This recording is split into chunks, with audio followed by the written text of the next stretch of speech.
gentlemen, what the world's been waiting for, what the world needs now, the one, the only, amazing, original Johnny Blaze. Often imitated, but never duplicated. There's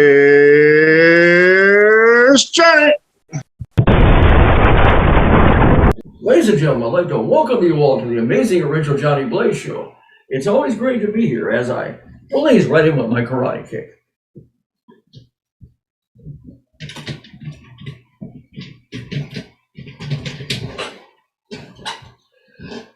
Let's have a blazing hot fun time. Two fathers were sitting at the bar, and one of them asked the other, "Hey, what did your son give you for Christmas this year?" And the other father replied, "Well, when I opened up my present, there was around 2 round-trip tickets to Hawaii, and inside there were also the keys to a brand new Corvette. What did your son give to you?" And the other father cleared his throat and replied, "Well, my son gave me a card, and it read, 'Dear Dad, your Christmas gift is another year of not having to pay for my wedding yet.'" A $20 bill and a $1 bill met each other inside a man's wallet and struck up a conversation. The $1 bill asked the $20, "Hey, where have you been?" And the 20 said, "I've traveled the world, casinos, cruises, and sporting events. Now I'm stuck inside this cheap bastard's wallet. Where have you been?" And the $1 bill replied, "Oh, the usual routine, church collection plates, strip clubs, church, stripper, church, the usual." A man sat in a banker's office applying for a loan, and the banker asked the man, "Do you have any references?" The man replied, "Do they have to be living?" We have a blazing hot fun show with a special guest. She's a multi-talented singer, songwriter, and an all-around entertainer. So please give a big warm welcome and say hello to SHARI ROWE. Hello. Hello, SHARI ROWE. Welcome to the amazing original Johnny Blaze Show. Thank you. Thanks for having me on. How are you? Real good. You? I'm doing great. Thank you. Happy New Year. Happy New Year, you too. I hope you had a great Merry Christmas and a wonderful Happy New Year. I did. How about you? How were your holidays? Real good, thanks. You have such a beautiful smile, beautiful long hair, a nice, warm, friendly smile, SHARI. Thank you. You're welcome. I'm glad you made it now. Okay. Yes, thanks for allowing the reschedule. Sorry about the confusion there. Well, I understand. Sometimes things happen. Anyway, tell me about the SHARI ROWE story. How did you get started in entertainment, SHARI, and where are you from? Oh my goodness. Well, I was born in New Jersey, but I was raised in Arizona. I've been in Arizona since I was 2 years old, so I'm pretty much a native of the Wild West. As far as performing, I think it's just something I was born to do. My sisters and I would put on shows for the family, as early as I can remember. I was always trying to write songs, and it was just something that innately was there. And then started singing in church a little bit, and of course in school. And little by little, with encouragement from teachers, and then eventually from songwriters and producers, doors began to open. And I love doing this. And I've been really blessed to have those doors open. And I'm just trying to go through them all. It's phenomenal. So you started pretty young. How old would you say you were when you first started all this? I was singing well, of course, in school as early as I could. So like junior high. And then as a teenager, I was singing in whatever singing contest I could find around town. And then my sisters and I began singing in church together, and we grew up, singing that family harmony around campfires and wherever we could. So we did that in church as well. So it just grew from there. So it's a family thing. It's all in the family, it sounds like then. Yeah, I wouldn't be where I am if I hadn't had that season singing with my sisters. And musically, we've kind of gone our own directions, but I mean, we're still a really close family, and it definitely helped shape who I am as a musician. And I think singing harmony and singing with your family and having that kind of tight knit situation, it trains your ear in a way that not a lot of other things can. And so I think even that carries over into playing shows with my band. And I think performing and writing and singing is so much more hearing than it is doing, you know. You That's have to hear great. it right first. So, would you say you're self-taught, or would you say you've taken any lessons in like a guitar or voice? I have taken a few guitar lessons, and guitar, I will say, definitely is not my primary talent. I have amazing musicians in my band, and my husband is my bass player in my band, and Oh, I could never live up to the encyclopedia that they draw on. They're very gifted, but vocally, I haven't taken lessons. I really just, again, feel like it's just something that I was made to do, and I love doing it. so you have a natural talent. Would you say what do you have? Is it alto voice or soprano voice or what?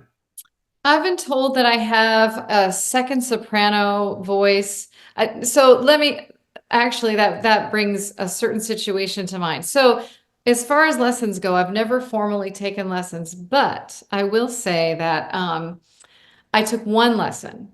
And there's this amazing vocal instructor, Melissa, and I found her scrolling online one day, and she actually teaches metal bands and screamo bands how to sing these giant notes night after night on tour without losing their voice. And the reason that caught my attention is I again have this amazing band. So when we do our really long sets, our long shows, sometimes of course 3 or 4 hours, we like to mix it up a little, you know, keep everybody interested. And so we threw in a rock medley, and we go from Carry On My Wayward Son, and then the guys play Tom Sawyer, a part of it. And then we cap it all off with Boston, More Than a Feeling.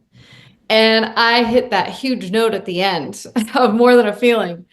And I actually consulted Melissa, and I said, you know, I'm hitting the note, but how can I hit the note and make it magic, you know? And it was a 1 hour lesson over Zoom. And Wow, she's the one who told me that I am a second soprano, but with a very wide range. So that's how I've been classified by the people who know. that's spectacular. That's great. That's quite a range. That's up high. And now, as far as your band, now you have a band. What is the name of the band, and how did you meet the band, and who are they? Who are they, and what instruments do they play, and how, when, and where did you meet? And talk Well, us through all of it. I met my husband wanting to put a band together, and he's a bass player, phenomenal bass player. So Okay. he plays bass in the band, obviously. And then the other guys, we met some through church, we met through some through musical, you know, communities around Arizona, some in Nashville. We really have true musicians in the band. I mean, they're always working on their craft. I've got Alan Wells plays lead guitar, and he's literally just phenomenal. He played in metal bands before he switched over to country, and he has mastered, you know, that chicken picking kind of Brad Paisley thing, because he could always move his fingers real fast playing, you know, those metal solos. And but now he's our country guy now, but he's amazing. And David Hubbard played drums in Nashville for a long time, and he's been with us now for a few years. Sean Brainerd is on rhythm, electric, and acoustic, and vocals. And he grew up singing Southern gospel with his family on tour his whole life growing up. So talk about harmony. I mean, he just hears it, he blends. He's amazing, and he's like my little brother. And we've got Stephen Bowman on fiddle, who is currently in Nashville. We just played a show at the Rio in Vegas together. He flew out for National Finals Rodeo to play with us. But I mean, he's played with Trans-Siberian Orchestra, and he's toured with a ton of different country acts. And he's an amazing, amazing player. And Rocky Searon is our music director. He plays keys, and he's on that talk back in our ears, you know, giving us direction when things change on the fly and stuff like that. And he's just such a pro. So he's kind of in the driver's seat there. But we've got a good, strong band of musicians. How about the drums? Who plays the drums?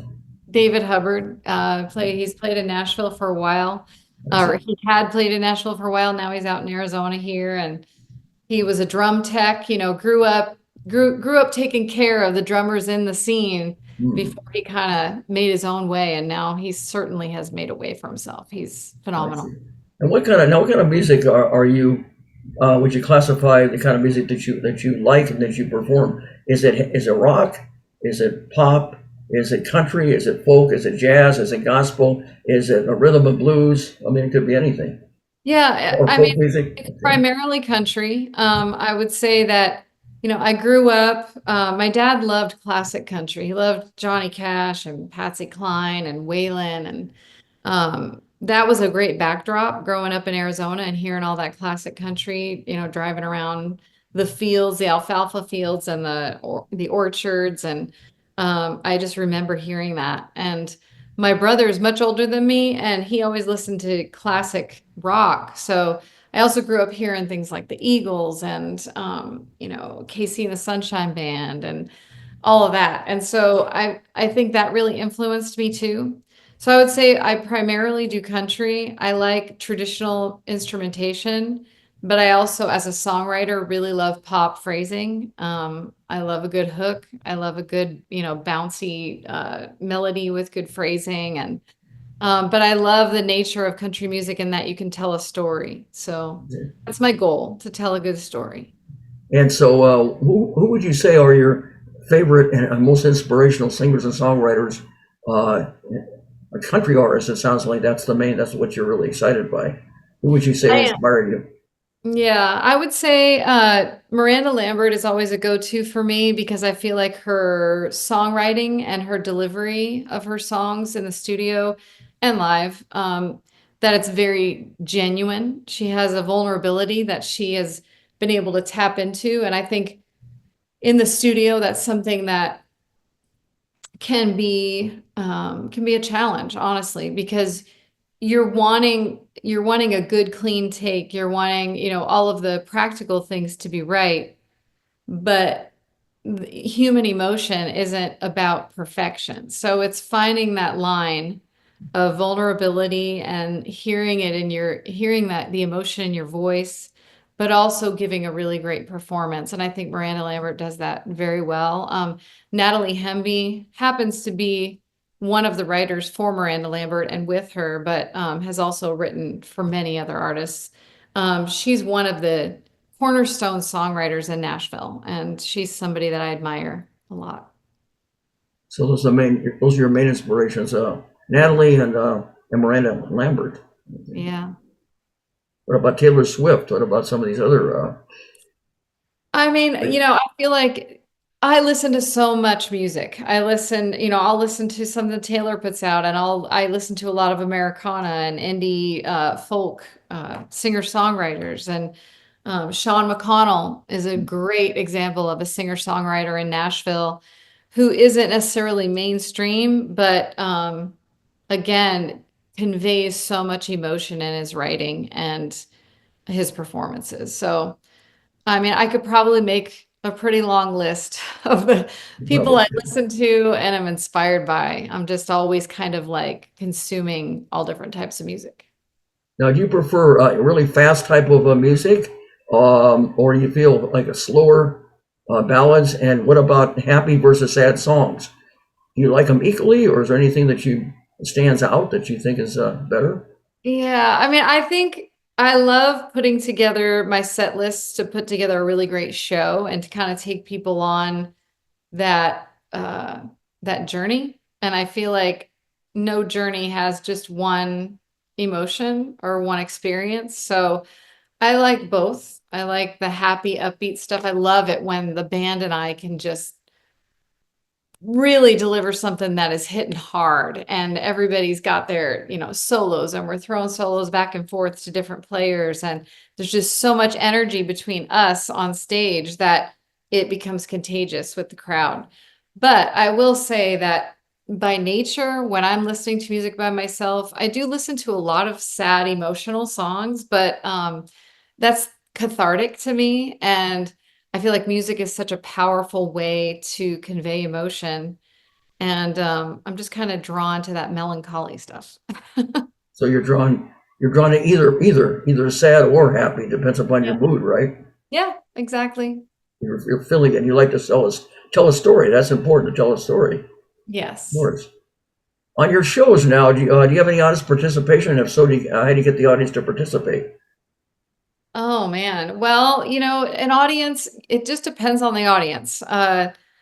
One way they'll definitely participate is if I do some merch giveaways, everybody come to the front, we're throwing t-shirts out there, then of course everybody is ready for that. But I feel like if you have a really good song, um, sometimes it's interesting because I could be doing a show where the goal is to get everybody on the dance floor.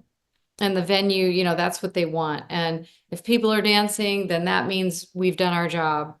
Um, but it's interesting because sometimes even in that environment, there may not be anyone on the dance floor on a given song, but it's because the energy in the room shifts. And if people are drawn into what you're performing, sometimes they're sitting back and there may not be people on the dance floor for that song, but you've got their attention and you can feel it. And I can look around and I'm making eye contact with people and I'm seeing, the nods and I'm seeing the emotion, or, you know, I can see when I'm looking in people's eyes, I can tell if that's, to me, that's the best kind of audience participation, is when we're having that relationship and we both are kind of escaping into the song. Well, yeah, people, if say the people, you get them to do the wave or they're wrapped up, totally entranced and almost like hypnotized by your performance, I'm sure that must be a great feeling for you. It must be very rewarding. That honestly, as a performer, is the feeling that I love the most. When I feel like I can connect with a person, it almost feels like I'm having a conversation with one person. As I look around the room, all the different people, you feel that connection, and that's addicting. I love it. And okay, do you do any meet and greets and sign autographs and take photos also at your shows? Absolutely. I love people, as you can tell from what I was just explaining. I love meeting fans afterwards. I love especially meeting the younger kids that come up, the little girls. My band and my team always has to keep me away from the merch table if the kids come up, because I'm just going to want to give everything away.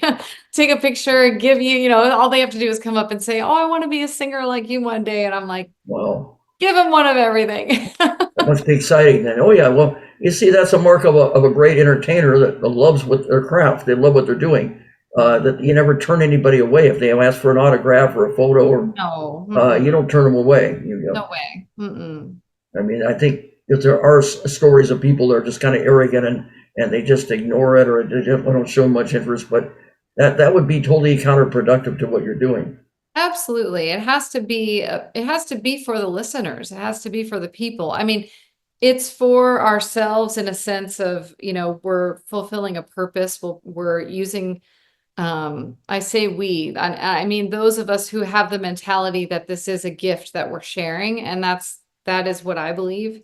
I think it is fulfilling to know that you are, that you're doing that you're walking in that. But it has to be about that relationship with people. I mean, I could, write a great song, but if there's no one there to listen to it and no one to like finish that full circle, what am I just going to be, Right. singing it myself? It's just be an echo chamber. True. Do you prefer the larger or smaller audiences, or does it matter, or do you like them equally, or and whichever you do, why, I mean, it doesn't really matter at the end of the day. But it is exhilarating to see a huge crowd of people out there, especially if they recognize, one of your songs. I mean, that's obviously a high. I mean, when there's that many people in a crowd, there's obviously going to be more energy. And so we feed off of all of that. But sometimes it can be, a very small, intimate crowd. And um, if the listeners are listening and they're part of the moment that you're putting out there, honestly, that's really all that matters. I mean, over the years, you can imagine there have been shows that were built up to be something in particular that maybe weren't all that when we got there.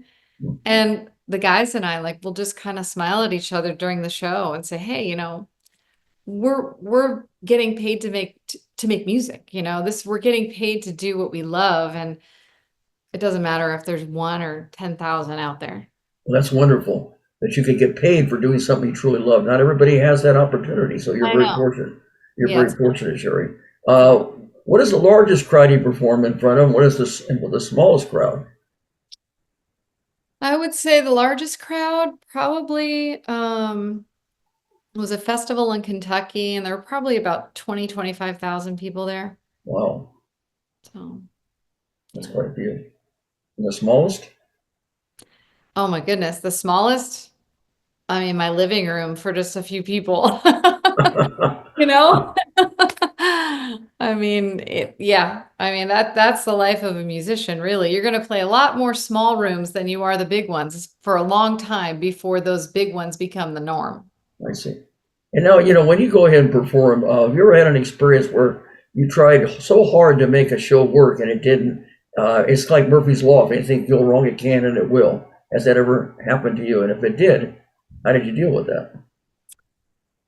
I mean, yeah, there have been technical issues over the years, and there have been a couple shows where maybe our in-ear system, everything we're hearing to like hear each other, everything we're using to hear each other fails, and you're basically, flying blind. And we've definitely had that happen a few times over the years, and um, you really just have to maintain a good attitude and put a smile on and do your best. I think if you've put the time in, which is so important, and all of my guys, we as a band, it's so important to put the time in and rehearse and know your craft, because when those things happen, and they will, you have to be able to rely on things like muscle memory, and you have to be able to do things and know them like the back of your hand. um, and those are the times when we're flying blind, we just look at each other and smile. And it's like, you really can't let the audience know that you're struggling, because they don't know what's happening. And if we look like we suddenly have an attitude, or, whatever we're conveying is what they're going to feel. So you really just got to pull it together, and the show must go on. That's right. Has there ever been a time in a show where uh, you forgot the lyrics of a song, or your strings broke with the guitar? If that's happened, and if that happened, how did you deal with that? That Oh, ever happened? I mean, that's happened to the guys for sure, when they're playing. We've had all kinds of technical issues, or batteries dying in the mic, or, whatever it may be. Um, you get through it. And forgetting lyrics, of course, yeah, that happens. I mean, I've definitely sang the same verse twice if I couldn't remember what was coming up. Or I've made up things, I literally have written lines for songs on the fly, and you just do it. And sometimes, most of the time, audience doesn't even know that it happened. And if they do know, Mm. that's okay. I I mean, we're guess human, we're out there to do our best, but we're human beings. So so. It's like the old saying: "You've got to fake it to make it." Sometimes, if you yeah, forget the words or something, you've got to just improvise and yeah, act like it didn't happen, and then maybe they yes. won't notice the difference to the audience. Yeah, exactly. Exactly. I So got you. What's the most memorable experience you've had in performing, and and then also, what is the least memorable one that you want to forget? You'll never forget it because it was terrible, but oh man, the most memorable, I would say, I was singing, I had a song coming out, Night Riding. It was coming out in 2019. And I was invited to sing at Celebrity Fight Night, which is a fundraiser for Alzheimer's and Parkinson's research. And it was founded by Jimmy Walker, who has now become a friend of mine, and Muhammad Ali. So Jimmy and Muhammad Ali were very good friends. And they formed this fundraiser and this Celebrity Fight Night event 30 years ago. So I was invited to sing. It was an A-list crowd. Um, Quincy Jones was there. I mean, actors, Reba was announcing everybody, Reba McEntire. Barry Manilow was also performing that night. I mean, there were just people from all different walks of the industry, whether it be acting or performing, and I also had the best musicians on the planet backing me to sing this song that was coming out that weekend. And my husband and I walked the red carpet, and I got to hear David Foster's band oh, play my song, which was just, I still, that moment, the way that felt was unlike any other. And I sang the song, and in the middle of it, I'm looking out and I'm seeing, Quincy Jones right in front of me and all these actors, and I'm meeting everybody on the red carpet, and I received encouragement and compliments from people that I would have never imagined. That night will always stand out for sure as one of the best. And that was you say on the red carpet. Where was that taking place at?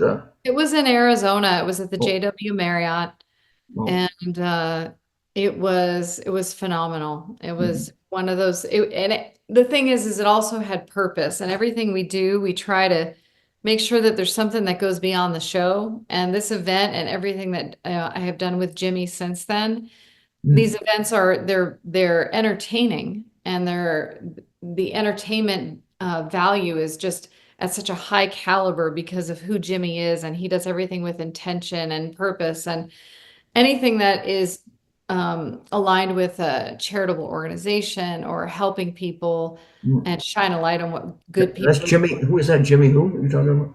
Jimmy Walker is Oh, the Jimmy Walker. Oh yeah, he's a great. founders of Celebrity Fight Night, and we've done several events with Jimmy. He has served the homeless at St. Vincent de Paul, and he's raised money for Mhm.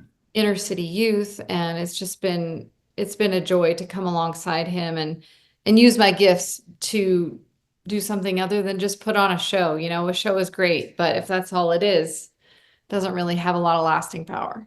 So you work with charities, from what you're telling me, then. I do, yeah. Whenever I am able to do that, that's important to me. I've worked with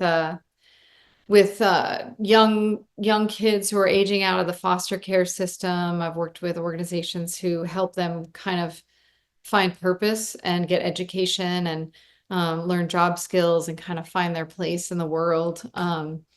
I've Wow. worked with at St. Vincent de Paul with Jimmy, and for Celebrity Fight Night for Alzheimer's research. And Jimmy also started some sober living recovery homes, and I've gone there and just kind of sang a couple acoustic songs and talked with everybody. And I mean, this this entertainment thing is great, but it isn't the kind of thing where when you go to sleep at night, you're thinking about how great you sounded. It's fun to Right. sound good and put out good music. But there has to be something that hits deeper, in your heart that means more than that. So you're saying you love what you're doing, but it's a good feeling if you can do charities and give back to the community and give back to people that are giving to you. You're the gift that keeps giving. That's what it sounds like to me. I mean, I want to be able to do that as long as God will allow me. I think that's wonderful. So you're not just in it just, I mean, you love making money and making a great living and doing what you love doing, but you're just not in it just for the check. You're doing it because it's something No. that you love, and Yeah. you're getting a good feeling, not only of entertaining, but giving back to people when you do the charities. Yeah, absolutely. Yeah. So that's fantastic. That's what you call positive karma. Yeah. What goes around comes around. And you're spreading positive. You are spreading positive karma vibes, is what you're doing. Yep, I'm trying. And I think that's great. Is there a time now that you want to forget? It was so bad you want to forget about it, but you'll never forget it because it was so bad. Has Oh, there any been a show, been a performance like that? Or the most challenging performance, the most difficult one, the most I embarrassing one? I don't know. I haven't had, thankfully, anything Okay. too horrible happen. I mean, I think there have been some instances that have happened when the crowds are just kind of they've had way too much to drink, and there have been some, interactions that I've not appreciated. And that's something, as a team, my team we're always looking out for one another, and we have to stay safe out there. And those are the times that I really don't want to remember. But generally speaking, I would say that we've had a really good run at everything. And even when we've had challenges, I feel like I don't know if you're with people who love what they do also, and you're all like-minded and you're having fun and you love each other. I feel like I don't know, it would really have to be a big catastrophe to pull you down. That's it. Well, the late great Ricky Nelson wrote the song "Garden Party" when people are going to. Wasn't singing his earlier popular songs, and so he came up with the song "If You Can't Please Everybody, Please Yourself." they were angry at him because he wasn't singing his earlier song. So that's popular song. So that's what he created.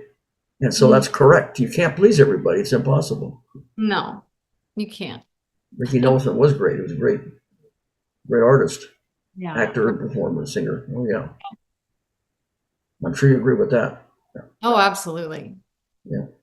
Okay. Have you ever met? Now, have you ever met any great celebrities? And if you have met or worked with them, and if you have, talk to me about those experiences.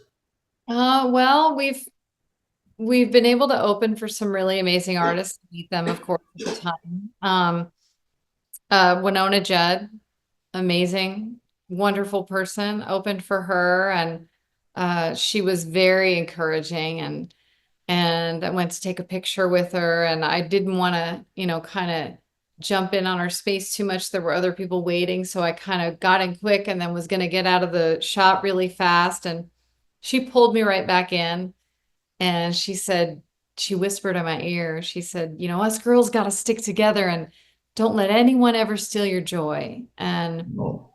just very encouraging and sweet, and put on a great show, and her audience was great. Um, How of did you course, meet Winona Judd? Where did you meet her at? we opened up for her at the Fox Theater, Hmm. and it was just a great show, and it was Wow. it was such a joy to be able to share the stage with her, and then of course Reba McEntire at Wow. Celebrity Fight Night. She was so sweet, and gosh, we've met a good number of what I would call celebrities at this point. I think meeting Quincy Jones, because at the VIP dinner the night before Celebrity Fight Night, we were seated at the table with Quincy, and so we were able to small talk with Hmm. Quincy Jones, which is still crazy to me, but he was super kind and easygoing, and yeah, everybody that I've met, even more specifically in the country realm in Nashville, we have a great community of people that I've written with or have worked with or met. I honestly can say that everyone that I have met has lived up to what you would imagine them to be, or beyond. No one has really let me down. That's great. Those are happy, positive experiences. Mhm. Talk to me about your tour. Have you done some touring? And if you did, where did you do it? What were your favorite venues? You know? Yeah, I mean, I would say so far, my favorite tour that we've done has been to Poland. We've toured Poland twice. Poland? Did you say Poland? Yes, Okay. Poland. Okay. Believe it or not, the Polish people love country music. And we played some amazing venues there. We did a huge festival that was right on the border of Germany and Poland. And that was fantastic. It was beautiful, and Poland is just a gorgeous place. It's the cobblestone streets, the cathedrals, the architecture, the food. I mean, it's just fantastic. And we also played some smaller venues there. One in particular, the Blue Note Jazz Club. I know there's a few around the world, but this particular one in Poland is in the basement of a castle. Wow. And it's a jazz club, but they have a variety of musicians come through. But when you go in, the wall is just covered with posters from, the most famous jazz musicians ever. So that was an amazing venue to play. Wow. That sounds like quite an experience. Yes. But the Yep. castle alone, it sounds like what an unforgettable Yes. experience. Yes. Wow. We actually did play at a royal ball when we were there too, which was something I never would imagined I'd be saying. That's great. That's blazing hot. Yeah. Have you ever entered any music festivals uh, or any kind of music award shows? And if you enter any contests, and if so, did you win any awards or prizes if you enter any music festivals or contests? I would say as far as contests, I've entered a few songwriting contests over the years. And my song, The Heavy, was a semi-final finalist in one of them. And my song, Silly Boy, won top song in the country category. And I'm drawing a blank which one was which, so I don't want to misquote, but Really, that's been the extent of contests as far as, since, I mean, if I really want to go back to when I was a teenager, I was singing and singing contests all around town. But since I've been in the industry professionally, it's really just the songwriting contests. I love those. Did you enter any talent shows at all growing up? Just local ones, really. Not anything, like The Voice or anything like that. Okay. When you had a fun, yeah, I guess you had a lot of fun with that. Did you win any awards on those or get any notoriety on anything? Yeah, I nothing big, but I honestly believe that, one thing leads to another. And those times that the time that I spent in those contests and in that time of my life, Hmm, everything just kind of, it's a story unfolding. And I try to build on everything that I've done previously. So. I see. Talk to me about any if you performed on any radio shows or previous podcasts or even done any television at all. If you have, describe to me your experiences. Yeah. And what stood out? What was Yes. your favorite? Radio, yes. I mean, lots of radio over the years. Lots of interviews, radio tours. Yeah, I've had a lot of fun. I love doing radio tours when I'm promoting a single and actually getting out there and meeting the program directors and the on-air voices. Like I feel like that, even though we're in a digital age of streaming and brick and mortar stations are not as common as they used to be, there is still a huge population out there who there are small towns, middle America is full of small towns that have radio stations that are kind of one of the cornerstones of each little town. And um, I've had just so much fun visiting those on the road. And then of course, just any kind of interviews like this, like you've been so gracious to have me on. I mean, we've had My pleasure. lots of opportunities to do that. And TV, yeah, we've had a lot of opportunity to do that. Even recently, for Christmas, I was promoting my Christmas single, and so we were on here in Arizona a few times and in Vegas on TV, and yeah, it's been exciting. What particular radio shows and also television shows, any particular that stand out with your experiences that you've done, and and also podcasts, any particular ones I you can I, remember that I stand can't out? I can't say off the top of my head, to be honest. It's amazing to be able to say this, but yes, I've done so many that Oh, I can't say that any one in particular stands out. Every that's one that I do, I just try to really connect with the person interviewing me, and I love just chatting with whoever wants to chat with me about what we're doing. well, you do have a great, nice personality about you, you really do. Um, and you love what you're doing, that's for sure. You have a lot of charisma and chutzpah. Oh, well, thank you, Johnny. You're welcome, Sherry. You're really welcome. Okay. Oh yeah, that's fun. That's great. Okay. um, let me see. Now, what's a typical day as a singer and songwriter? Any particular day that you is involved in it? Well, I would say that a very good productive day would look something like getting up and making sure that I've gone through social media, figuring out which posts I need to make, answering messages, um, connecting with fans, connecting with my PR team and my manager, and figuring out what people need from me for that day. And then kind of going through my to-do list, whether that's set list for the next show, making sure that all of my players know what to expect in the coming weeks, scheduling rehearsals, going through, the financial end of things, the business side of it. And then, of course, capturing content for social media. So that could mean getting ready for the day and just, going out to different locations that I love here in Arizona or in Nashville or where we're traveling, and either just talking to fans, recording video, recording content so that it can be like a backdrop to one of the songs I have coming out. Um, Well, Really, all of that kind of leads up to like an evening rehearsal with the band. That's kind of a typical day. you don't have time to be bored. You're very busy. Yeah. Yes, I am very busy. I love Busy it. person's a busy person, a happy person. That's for sure. Yeah. Yes, you are blessed. You're Yes. blessed with the talents that you have, and also blessed to be doing something that you truly love. That you can give your talents, make a good living, and have fun doing what you're doing. Yeah, I'm grateful. Yes. That's great. Now, what about you do music videos? Have you have a music video? Um, Recently, you had one.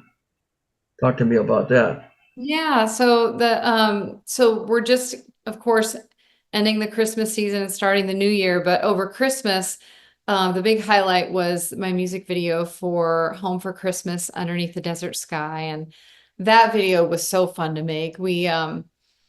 Of course, being in Arizona, Christmas is not as typical as it would be in an area where there's a lot of snow. And so my friend Kerrigan and I wrote that song to kind of represent what Christmas in the Southwest is like. And for the music video, we brought an Airstream trailer out to the middle of the desert, out by an area, Lake Pleasant Regional Park.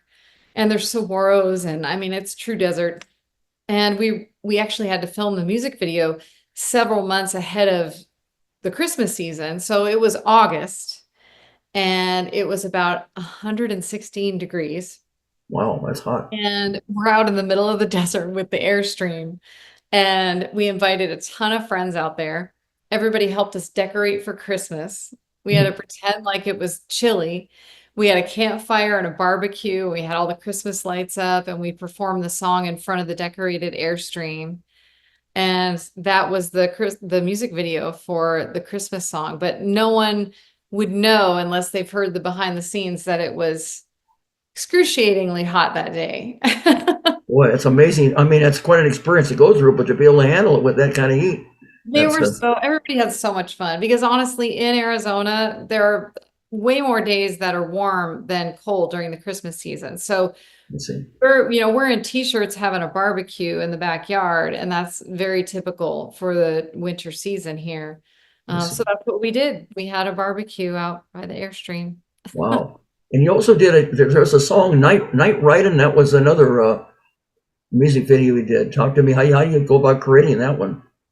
Night riding was so much fun to do. I got together with really, Dalton Davis produced and directed that, and he's with Ranger Visual. And we sat down, several, as you can imagine, several weeks ahead of filming and kind of storyboarded everything. We hired an actor and actress to play the lead role in it. And we filmed it at a farm just north of the valley of Phoenix in Camp Verde. And it's a horse farm and it's beautiful property. And I had this vision for the video because the song really is about taking a drive that starts kind of at dusk, and you're taking a drive with somebody that you really love and you just don't want the night to end, and just kind of taking in the scenery as the sun sets and then the stars come out, and it's just this beautiful moment that we want it to go on forever. And the song starts out with the girl in the story is going to pick up her boyfriend, and she's driving and she's like, I'm going to come pick you up and we're going to go for this ride. So in the video, we had the main actress getting ready to go pick him up, and then she picks him up as he's in the barn taking care of the horses, and he gets in and they share this amazing night together. And then at the end of the video, the song ends with the same line that it started with. Wow. And as I'm singing that last line at the end, It turns out that she never even started the car, and she was just imagining the whole thing if she could go pick him up because they were no Oh, longer together. wow. She was just imagining it all along. It would never really happen. Yeah. Wow. Yeah. What an imagination. Wow. It was fun. It was a fun video to make. It sounds like it. There was another song too. You've been working, and you had some other recent song. I'm trying to think of it right now, but top of my head. But there's another Well, one you did yeah, there was the Heavy and Long Hugs. Last Time came out recently. last time. There was some fast song. It was a fast song that you're doing. Um, you're, Southwest, maybe. you're swaying back and forth with the band, and you're putting your all into it. Yeah. Well, I mean, I would say Southwest came out not that long ago, and that one I wrote with Mark Chandler and Sarah Ryder, and um, we were just we were actually having a conversation about things that generally people would call are stereotypical for the South. Things like sweet tea and I don't know, biscuits and gravy, and the things that come to mind when you think of the South. And I said, well, I'm from the South, but I'm from the Southwest. So we have our own kind of unique twist on things. And that conversation about, what is it, what do we do that is kind of signature for us? We kind of contrasted the sweet tea versus say, sipping tequila and the Red Rocks in Sedona, and kind of pointing out what Arizona is really like and what the Southwest is like. Oh, that's interesting. There was another one. I just can't think of it right now, but it'll probably Yeah, come back. But you've had many of them, haven't you? I've had a few, working on some more, but yeah. Yeah. Well, okay. Anyway, that'll come back later, I'm sure. Okay. Anyway, there's so many things. That's very, very, very interesting. Um, if you wanted to open up for somebody, is there anybody in particular you'd like to open up for? Man, that's a great question. I mean, I'm a big Casey Musgraves fan, and she came through town through Arizona with Nickel Creek opening for her, and I love Nickel Creek as well. She's somebody that I just really, I love her music, and I love the way she can take ordinary, everyday feelings and situations and put them in a song, and in such a way that you're drawn in, but it's not a stereotypical hook or a stereotypical subject necessarily. And I feel like she's really gifted at that. So that would be extraordinary if I could open up for her. Open up for Casey Musgraves. Yeah. Yeah. And is there anybody in particular you'd like to collaborate with? Yeah, I would really love to be in the same room with two people that I already mentioned already. Natalie Hemby, songwriter, and Miranda Lambert, of course, artist, songwriter. I The see. way they write together is just amazing to me. And if I could be in the room with them and be in a co-write and actually write something with them, that would be a dream come true. I see. Now you're a songwriter also. When you write your songs, is it usually words or music first, or music or words first? Well, I usually write before there is any instrumentation. So I will usually get what I call the hook in my head, a phrase or a couple words that I will either think of or I'll hear somebody say, or um, I don't know, just the, imagery will sometimes spark that. So for me, it's usually the hook or the phrase or like the main subject. Every once in a while, it's just a melody that's just in my head and I can't get it out of my head. I have so many voice memos on my phone of songs, that I've started. I have the original voice memo for songs that have actually been finished, but I keep those kind of for the nostalgia. And I have so many that still need to become what they're going to be. So what is it based on when you write those songs, are they based upon your personal experiences when you write your songs?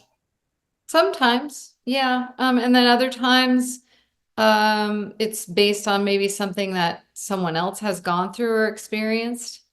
And then other times it's completely fictional. And I would say I enjoy all of them, equally, but there is something special about a fictional character coming to life in a song. There's almost like no boundary there because it's not even a real person. And so I feel really free to kind of let that character be who they're going to be. I see. Do you prefer cover songs or original songs, or you like them equally? I prefer original songs, but I really love singing covers when it's a song that I kind of wish were my own. If I really love it and I kind of think, man, I wish I would have written that one, or Hmm. I would have gotten my hands on that before so and so did, or I see. then of course I love doing that. Now, how many singles would you say and albums have you produced in your career? Gosh, not as much as I would like to be able to say. Singles, I don't know off the top of my head. Full albums, I've done two full albums and a few EPs, which are just Extended short play. albums, Okay. but um I've written lots of songs that haven't been recorded yet or didn't get recorded, or That's- maybe some songs are just not meant to be recorded. So Oh, wow. Interesting. Very interesting. Yeah. Wow. Well, what a career you've had and continue to have. That's Hmm, really. thank you. Now, do you have any before you get it ready to perform? Do you have any performance anxiety at all?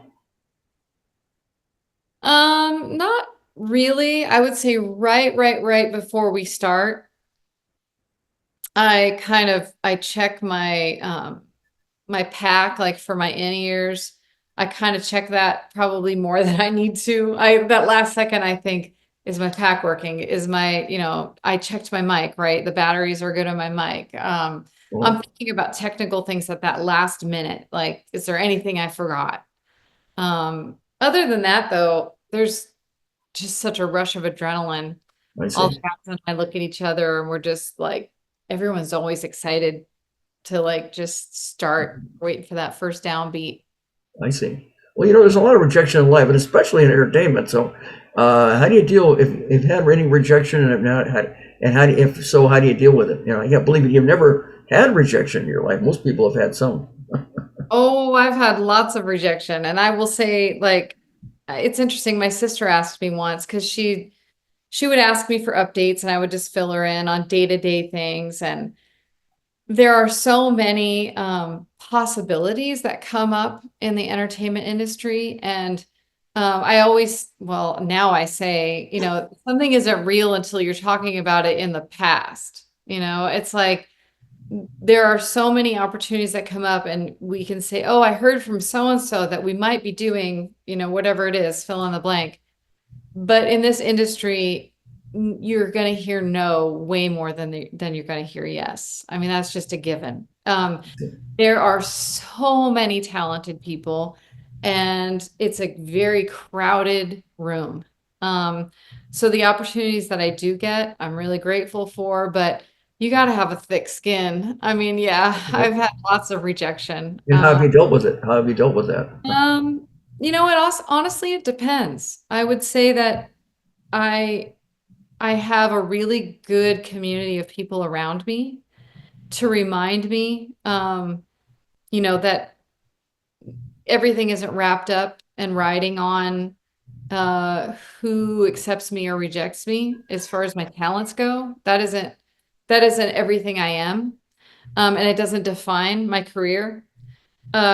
So really having people around you who really know you, people you can trust, that love you, to really tell you the truth and encourage you. I think that's been vital for me. But I still have days where, the rejection builds up kind of, because it does happen all the time. And it's hard not to have those down days. I mean, they're going to come. But again, it comes back to, for me, my faith, knowing who I am as a person isn't, I'm not just an entertainer. There's so much more to my life than that, and so much more to me than that. And having people you can trust. So you have a network of people that you can talk to that help encourage you until, well, Yeah, absolutely. so when you're down, you can go to those people. I got you. Absolutely. Yeah, I think we all need that in whatever walk of life we're in. I think that's so important. That's important. It is. Oh yeah. You don't want to feel like you're alone. That's for sure. You're not the only one. Mm-mm. Okay. That always helps. Yeah. Yeah. Well, I'm going to think now. We have that.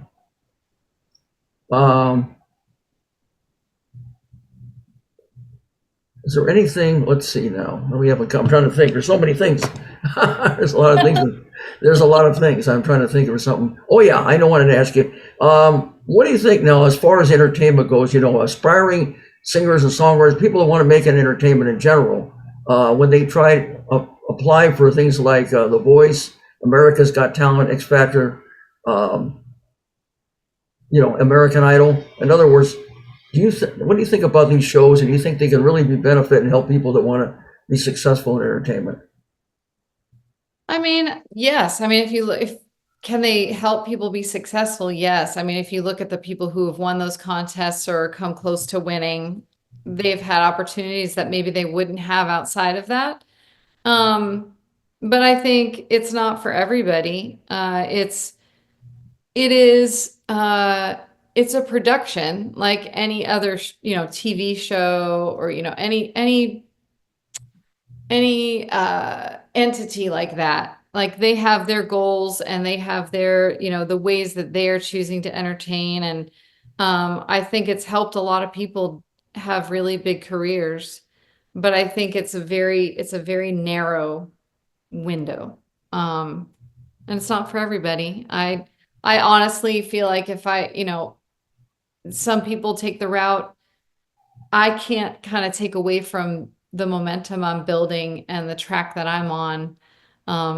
Those shows just haven't been something that I felt are the path that I want to follow, if that makes sense. You took a different way, a different route.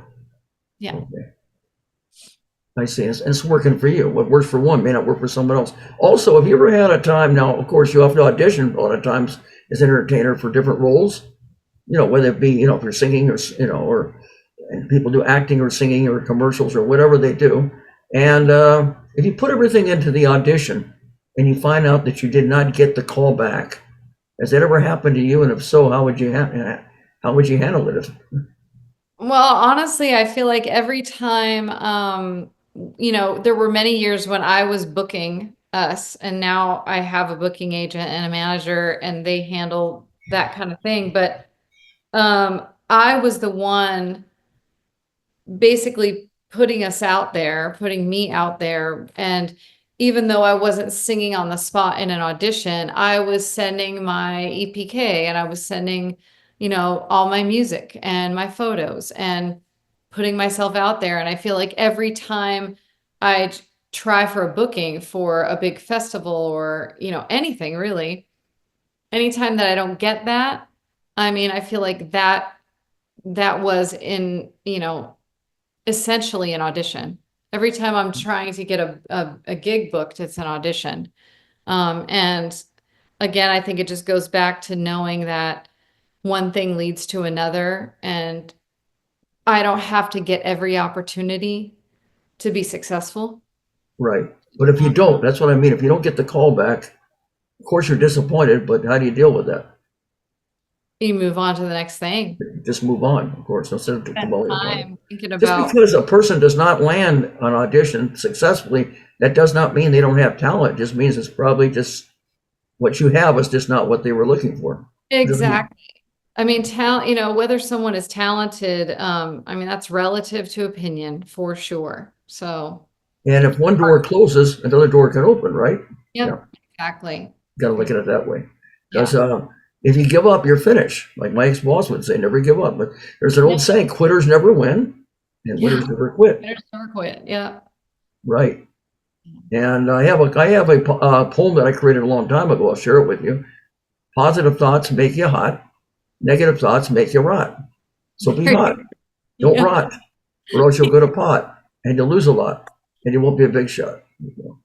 I love it. That's almost like as a man or woman thinketh. You've Yeah. heard, I'm sure you've heard of that. Yep. So You is think he. you're beaten, you are. If you think you dare not, you don't.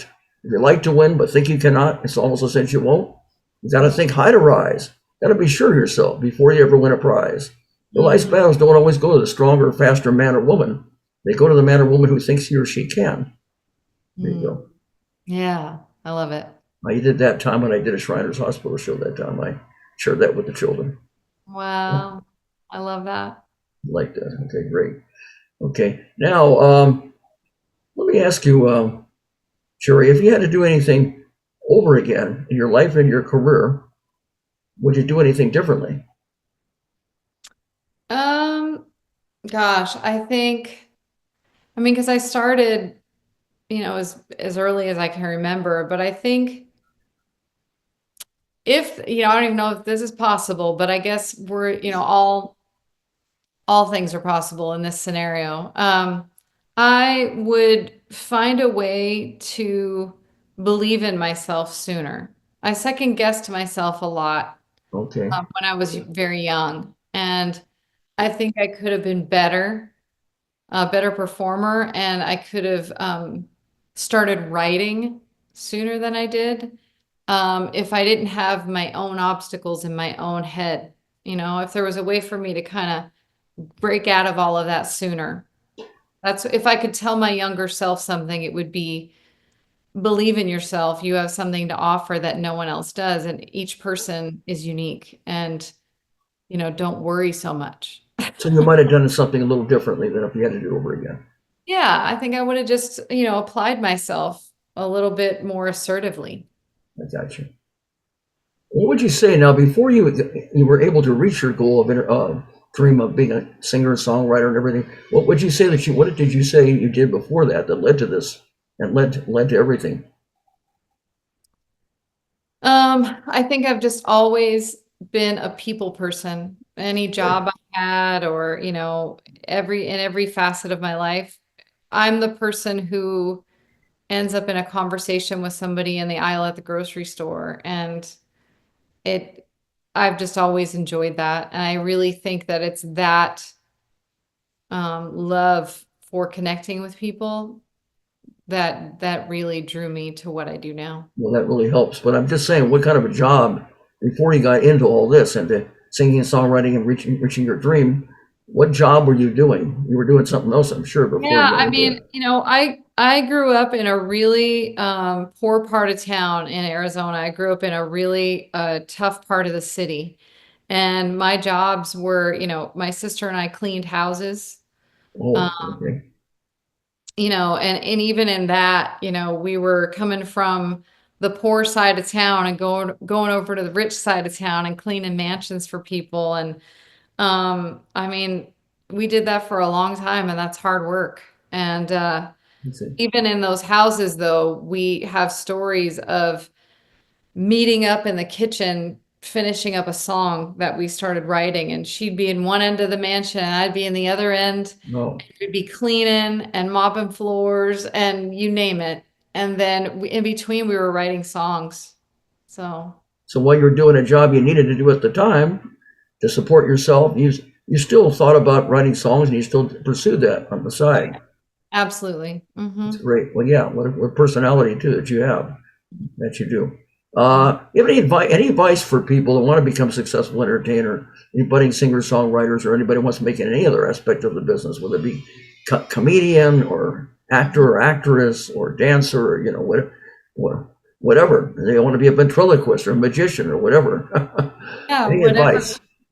Yeah, I mean, I think going back to what I would say to my younger self, don't be overly concerned with what others think, and the conclusion that people draw about your talent. I mean, talent is relative. We're all unique. We all have something to offer. And if you have a desire to put yourself out there and be vulnerable and share your gift, just do it. Like, don't worry about what all of the naysayers and the rejection and comparison can just kill your creativity.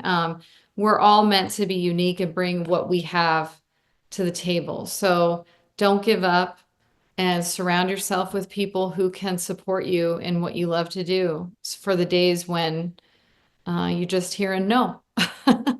Good advice. Good words of wisdom. Sherry's words of wisdom. Very, very well taken. Hmm. Sherry, now do you have any present projects right now that you're working on? Yeah, I'm writing for a new album, new songs. I'm hoping to, well, I know, Lord willing, I'll be putting music out this year, that I've been working on for a while, and some new projects that I'm co-writing with other artists. I love co-writing for other people's work and to help kind of facilitate the production of that. I'll be doing more of that this year too. So, Well, I see. hmm.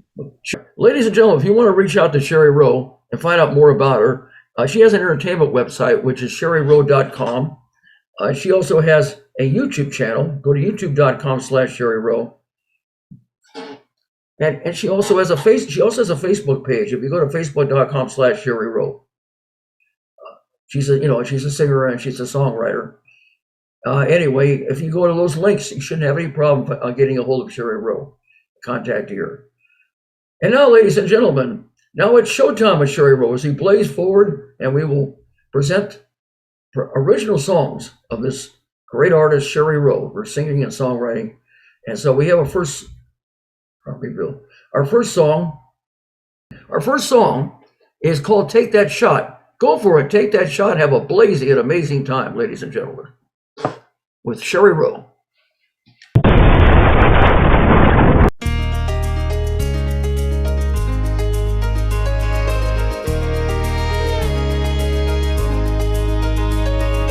I was moving on to Tennessee. Wasn't thinking about nobody but me. Falling was the last thing on my mind. Thank God that I fell for that stupid pickup line. Now I ain't the type to gamble on one night, but there's just something about him makes it feel so right. I guess you gotta fly to fall. Sometimes you gotta risk it all. I'm glad my heart don't listen to my head. I never had so much to lose if I keep holding on to you. We've got even better days ahead.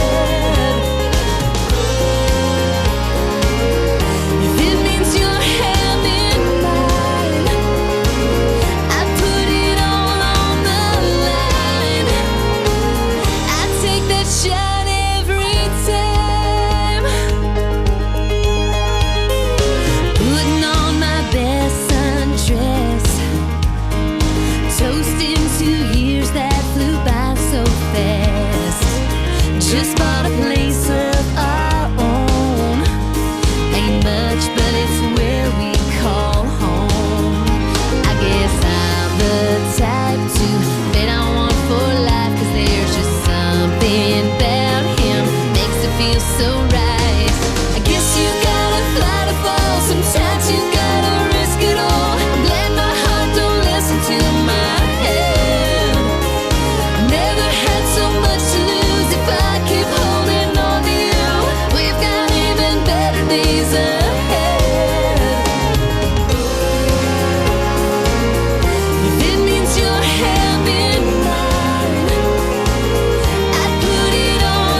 Bravo, bravo. Take that shout. What a song. Boy, what an original, creative, and beautiful and exciting song. Hmm. Moving right along, blazing forward, the original, amazing Richard Johnny Blaze show, featuring our special guest, SHARI ROWE, the singer and songwriter. We have a final song for your delight and entertainment, ladies and gentlemen. And so, our final song is a music video called Night Ridin'. Go night riding and enjoy. Have a blazing hot fun time, ladies and gentlemen.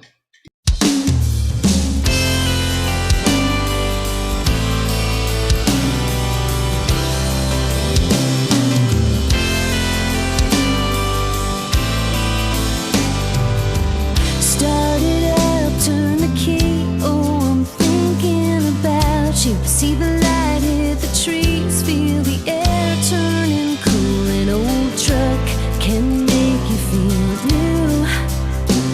Heading over to your place, yellow lines in the headlights pick you up, you and me, chasing shadows and skylines. Nothing better than driving with you. 'Cause we ain't in a rush, we've got all night. We don't need much but a moonlight. The sun's gone to sleep, so is everybody else. But baby, we don't need to be by ourselves. Turn on that song you always play in my truck. Put your hands in the wind, make my heart feel that stuff. Make it feel like I'm flying. We were night riding.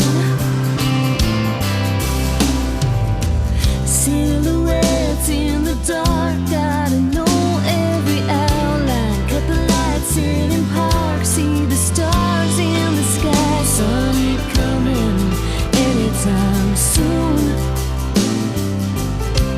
'Cause we ain't in a rush, we've got all night. We don't need much but a moonlight. The sun's gone to sleep, so is everybody else. But baby, we don't need to be by ourselves. Turn on that song you always play in my truck. Put your hands in the wind, make my heart feel that stuff. Make it feel like I'm flying. We were night riding.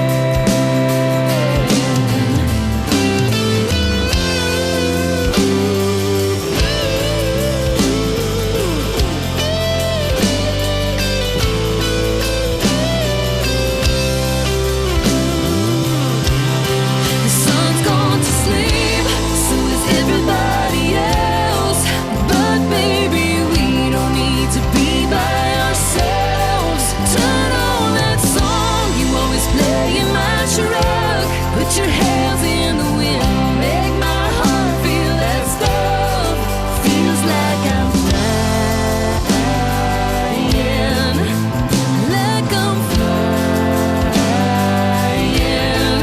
Baby, we're flying. We were night riding.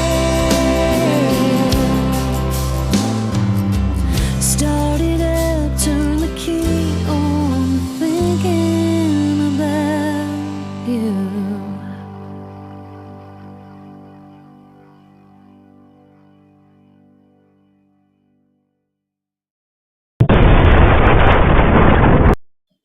Bravo, bravo, Night Riding.